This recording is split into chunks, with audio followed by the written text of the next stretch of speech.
Šauktiniai, savanoriai ar tokie kaip aš, kur patys netėjo, bet jeigu siūlot, gerai, ateisiu. Dažnai girdžiu, kad žmonės galvoja, kad jeigu į tarnybą ateini kaip savanoris, tai tau priklauso privatus dušas, masažinė kėdė ir patarnautojas valantis kerzas. Arba jei ateini kaip šauktinis visai nenorėjęs čia būti, tai visą tarnybą valysi kažkieno kerzus, tik ir kas į duobes ir vadai tave menkins.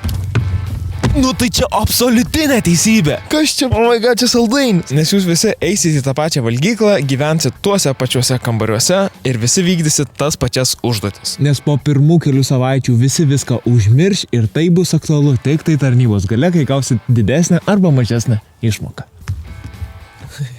Jeigu tu nenorėjai ir tave ten tiesiog pašaukė, tu gauni bazinį užmokestį, jeigu tu būni kaip aš ir pakviestas tiesiog pasirodai, gauni 15% didesnį užmokestį, o jeigu iš viso eini kaip savanoris šaunuliukas, tada gauni 30% didesnį užmokestį. O tų visų užmokesčių tai jūs manęs neklausinėkit, nueikit internetą ar su ChatGPT tiesiog paklauskit ir jis viską parašys, nes tie užmokesčiai keičiasi su metais. Tai va, ačiū, kad žiūrit, laikinat ir komentuojat. Susimatom rytoj. Ate.